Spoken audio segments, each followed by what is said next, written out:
सभी divine soul को मेरा प्रेम भरा नमन। माई सेल्फ ज्योति। आज मैं आपको कर्मों के बारे में समझाऊंगी।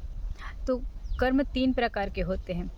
एक संचित कर्म, प्रारब्ध कर्म और क्रियमाण कर्म। तो आज हम उसके बारे में समझेंगे कि संचित कर्म क्या होते हैं। संचित कर्म वो होते हैं कि जो हम कर चुके हैं और जिसका फल हमने अभी तक नहीं भुगता है। मतलब जितने भी हम जन्म लेके आए हैं, उस जन्मों का, अभी का हमने जो भी किया है, अच्छा किया है या बुरा, जिसका फल अभी तक हमने नहीं भुगता है, वो कर्म संचित होते हैं। जैसे कि एक एग्ज़ाम्पल लूँ तो अभी मैं किसी को मार के आई, ठीक है, अभी मैं किसी को मार के आई, घर पे आके आराम से सो गई, लेकिन मुझे कुछ नहीं हुआ, वो मेरा कर्म संचित हो गया। अब वो कर्म कभी ना कभी मेरे पास वापस ज़रूर आएगा। आज नहीं तो कल आएगा, 10 दिन बाद आएगा, महीने बाद आएगा, साल बाद या फिर अगले जन्म में, पर वो कर्म वापस मेरे पास ज़रूर आएगा। जिसको मैं मार के आई, वो सेम टू सेम मेरे साथ वही होगा, मैं भी मार खाऊंगी। पर हाँ, ऐसा नहीं कि जिसको मारा वही मारेगा, कहीं से ना कहीं से नियति वो ला कर देगी। और जो कर्म मुझे अभी तक नहीं मिला वो संचित हो गया।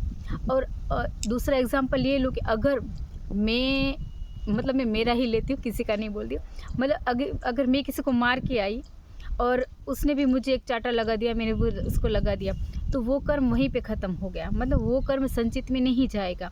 मैंने भी उसको मारा, उसने मुझे मार दिया, तो वो कर्म वहीं ख़त्म हो गया, वो संचित नहीं होगा। लेकिन जो कर्म अभी तक हमने नहीं भुगते, वो कर्म संचित में होते हैं। वो अच्छे भी होते हैं और बुरे भी होते हैं। और दूसरा होता है प्रारब्ध कर्म।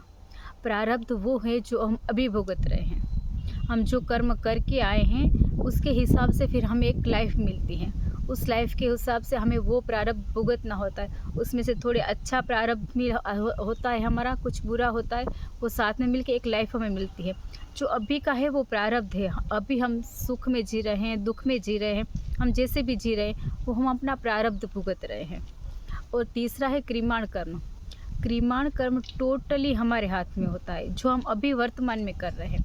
अभी मैं ये वीडियो बना रही हूँ तो ये मैं क्रियमाण कर्म कर रही हूँ। अगर इसका फल मुझे मिलेगा या नहीं मिलेगा वो मुझे नहीं देखना है। बस मुझको ये समझाना है कि आप लोगों तक ये बात पहुँचे कि क्या सच्चाई है क्या नहीं है। क्योंकि लोग कैसे भी कर्म करते हैं, लेकिन उन लोगों को पता नहीं होता है कि इसका फल हमें क्या मिलेगा क्या नहीं मिलेगा। फिर वो भगवान को बोलेंगे कि आप हमारे साथ इतना बुरा कर रहे हो, इतना क्यों कर रहे हो। तो वो भगवान नहीं करते। हम अपने कर्मों से हम अपना अच्छा या बुरा करते हैं। तो हमें ध्यान देना है हमारे क्रियमाण कर्म पर, जो टोटली अब भी हमारे हाथ में है। जो संचित हो गए वो तो कर्म हो गए, अच्छे किए या बुरे किए, वो हमें मिलेंगे ही मिलेंगे।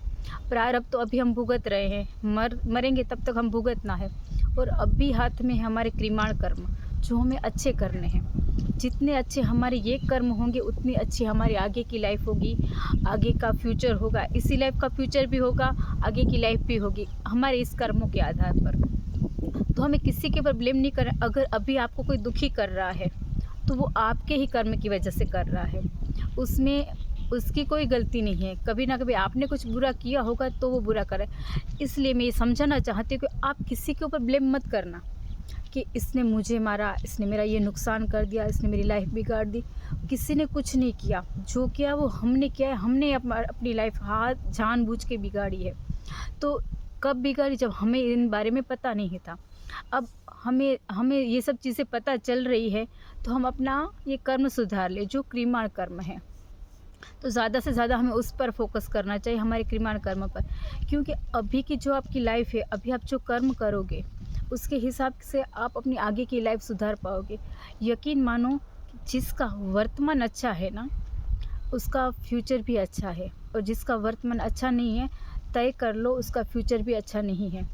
क्योंकि तय होता है इसके कर्मों पर। अभी की लाइफ में, वर्तमान में वो कैसे कर्म कर रहा है। किसी की बुराई कर रहा है, किसी को दुख दे रहा है, किसी को नुकसान पहुंचा रहा है, किसी को मार रहा है।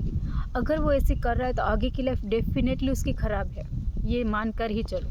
लेकिन अभी आप किसी का भला कर रहे हो, किसी की सेवा कर रहे हो, किसी की हेल्प कर रहे हो, तो आपकी आगे की लाइफ और सुंदर हो जाएगी। तो ये हमें ये सोचना चाहिए कि अगर देखो हमें ऐसा लगता है कि हम किसी के लिए कुछ करें और हमारे लिए सामने वाला कुछ ना करे, तो इसका भी हमें कोई प्रॉब्लम नहीं होनी चाहिए। क्यों? अगर सामने वाला करे या ना करे वो हमें नहीं देखना है, हमें सिर्फ अपने कर्म देखने हैं क्योंकि ऊपर जाके ये नहीं बोलेगा कि सामने वाले ने मुझे मारा था तो मैंने इसको मारा, है ना? नहीं, अगर आप कुछ नहीं करते हो तो वो आपके कर्म है, सामने वाला कर रहा है तो वो उसके कर्म है, उसको भुगतने पड़ेंगे। आप करोगे तो आपको भुगतने पड़ेंगे, मैं करूँगी तो मुझे भुगतने पड़ेंगे, है ना? तो हमें ये हमारे कर्मों के ऊपर ध्यान रखना है, क्योंकि जब हमारी मृत्यु होगी ना, तब ये चीज़ें हमें कुछ काम नहीं आने वाली। लोग कहते हैं ना, मतलब पत्नी दरवाजे तक, मकान तक साथ देती है, बेटा अग्निदान तक साथ देता है, ठीक है? समाज वाले शमशान तक साथ देंगे, पर साथ में चलेंगे आपके कर्म और आपका जो भजन है, नाम जापे, वही भगवान तक जाएंगे। पत्नी मकान तक, पुत्र अग्निदान तक और समाज शमशान तक, लेकिन आपके साथ जाएंगे आपके कर्म भगवान तक। तो ज़्यादा से ज़्यादा हमें ये करना चाहिए, अपने कर्म अच्छे करने चाहिए। क्योंकि देखो, अगर हम सब में भाग दौड़ कर रहे हैं ना, खाने पीने में, कमाने में, ऐसे सब जगह हम भाग दौड़ कर रहे हैं, लेकिन हम असली चीज़ तो हम भूल ही जाते हैं कि हम क्या करने आए थे, तो उसके ऊपर हमारा ध्यान नहीं होता। लेकिन जब लास्ट में हमारा टाइम आ जाता है ऊपर जाने का, मृत्यु का समय आ जाता है, तब हमें लगता है, तब हमसे ये सब चीज़ें छूट जाती है। हमें लगता है ये शरीर भी छूट रहा है, ये जो मैंने इतना सारा इकट्ठा किया था वो सब अब हमसे छूट रहा है। तब घबराहट होती है, आत्मा को घबराहट होती है कि अब मुझे जो करना था उसका तो लेवल 0 हो गया, नाम जप कुछ नहीं किया, भगवान का नाम कुछ नहीं लिया, अब क्या करना है, अब तो दुर्गति होने वाली है। तो ये चीज़ें ना हो, बाद में पछताना ना पड़े, इससे अच्छा अगर आप ये वीडियो देख रहे हो, आपके तक ये वीडियो पहुंचा है, तो मतलब आप नाम जाप शुरू कर दो। अगर कर रहे हो तो और अच्छी बात है, क्योंकि इससे आप अपनी आगे की लाइफ सुधार पाओगे। तो बस मैं आपको इतना ही समझाना चाहती थी कि आप अपने कर्मों पे ध्यान दो और अपनी लाइफ को सुधार दो, और आप ना पास्ट का सोचो, जो हो गया उसको जाने दो, और फ्यूचर का भी नहीं सोचना है, जो होने वाला है वही होगा, बस आप वर्तमान पे ध्यान दो, उसको अच्छा बनाओ। मंगलानि भवन्तु।